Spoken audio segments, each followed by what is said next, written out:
istilah Gus Dur itu lelucon terbaik adalah merendahkan diri kita sendiri.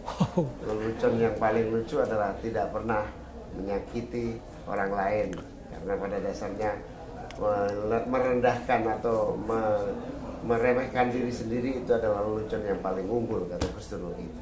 Romo, kalau kita lihat pendekatan Gus Dur sebagai tokoh humanis untuk menyelesaikan konflik di Aceh, kemudian di Papua, ia melakukan pendekatan kemanusiaan, pendekatan persuasif. Papua begitu mencintainya. Bahkan istilah Papua sendiri pun beliau mendorongnya waktu itu dari Irian sampai waktu itu memang kontroversial pengibaran bendera yang lebih rendah dari bendera Indonesia. Tapi lepas pun itu adalah cara beliau untuk merangkul semua kalangan. Di Aceh daya militer kita kemudian waktu itu dikurangi prajurit-prajurit di sana untuk kemudian bisa membangun komunikasi dan diplomasi. Apa yang Anda tangkap dari situ? Yaitu pada Gus Dur kita melihat keberhasilan Papua menjadi gembira bahwa dia Indonesia. Dia diakui dalam identitas. Kok itu tidak diteruskan? Sebetulnya Gus Dur sudah membuka jalan supaya orang Papua, orang Indonesia paling timur betul-betul merasa sebagai Indonesia. Sampai sekarang Papua adalah luka terbuka di tubuh bangsa Indonesia.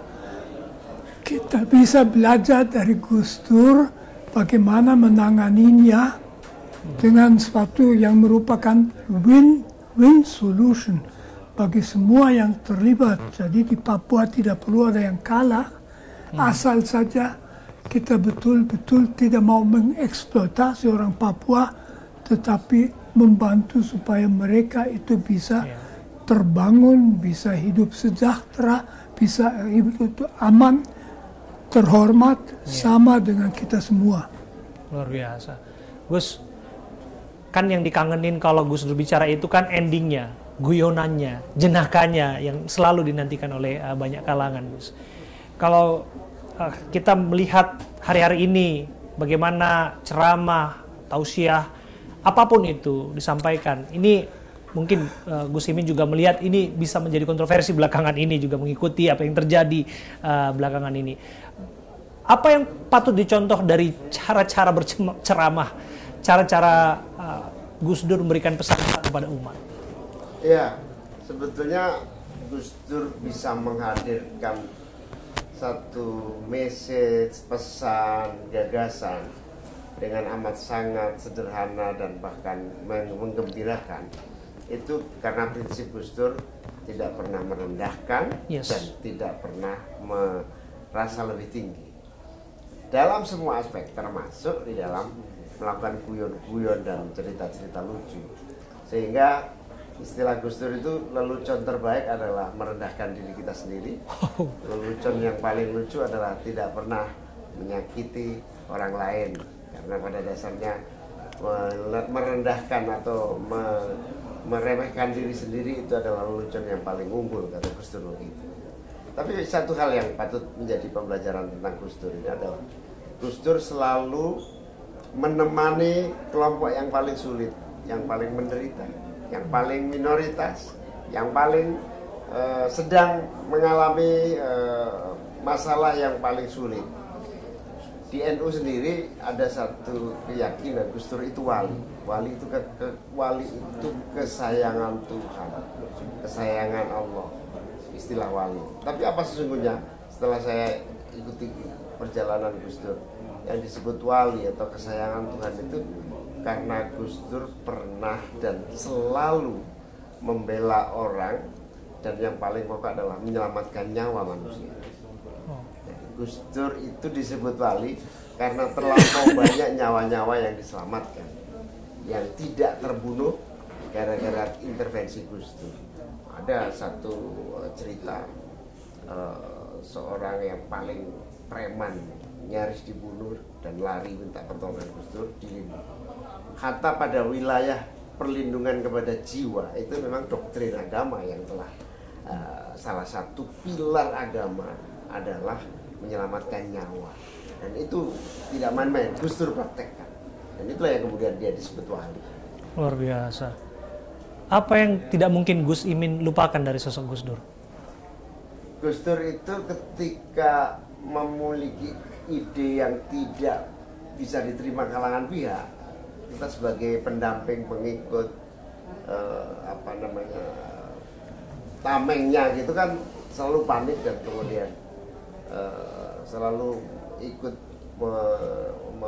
menasehati Gus Dur. Gus kok begini ya, misalnya ketika bendera Papua Gus Dur sampaikan, silakan bendera Papua dikibarkan asal di bawah merah putih. Wah, DPR ngamuk. Saya datang ke istana, Gus, saya dan teman-teman yang di PKB remuk nih gara-gara pernyataan Gus Dur bendera Kejora boleh dikibarkan. Apa jawaban Gus Dur dengan santai? Sepak bola aja pertandingan di kampung boleh mengibarkan bendera, masa bendera Kejora aja nggak boleh ya? Itu sesuatu yang serius menjadi sangat cair. Itulah kemudian Gus Dur dicintai oleh teman-teman Papua sampai hari ini. Luar biasa. Ini terakhir ya Gus ya. Kita tahu bahwa Gus Dur ini kan tidak memiliki musuh lah. Semua dirangkulnya. Bahkan ia sempat menyebutkan kalaupun ada figur yang dia musuhi adalah sosok Pak Harto. Tapi itu pun ia temani. Artinya memang dia minus permusuhan dan hampir semua dirangkul menjadi seorang sahabatnya begitu. Dan kok saya melihat bagaimana kemudian politik hari-hari ini kemudian yang tadi lawan bisa menjadi teman dan sebagainya. Ini sebagai satu refleksi kebangsaan, Gus. Gus Imin juga ada dalam seturu politiknya Pak Prabowo, lantas kemudian ada dalam kabinet. Ceritakan kepada kami, Gus, mungkin belum banyak orang yang mengetahui itu. Barangkali ada nilai-nilai dari Gus Durian yang kemudian diambil di sana, sehingga pada akhirnya Gus Imin hari ini ada dalam satu kabinet pemerintahan yang kemudian ikut mencoba untuk mewujudkan asas-cita. Ya, ketika ada orang yang merasa paling benar, Gus Dur selalu mengingatkan, jangan pernah menyalahkan orang lain yang pernah salah atau yang sedang berbuat salah, karena pada dasarnya orang akan berubah menjadi lebih baik. Ya. Dalam konteks itu perbedaan pendapat atau perbedaan cara pandang, kebijakan, itu yang paling pokok adalah semua saling belajar. Dan nampaknya pemerintah hari ini Pak Prabowo dengan berbagai pengalaman panjang sejarah dia mau belajar, mau mendengar, mau merangkul, tidak mau ada benturan yang tidak berarti dan tidak produktif.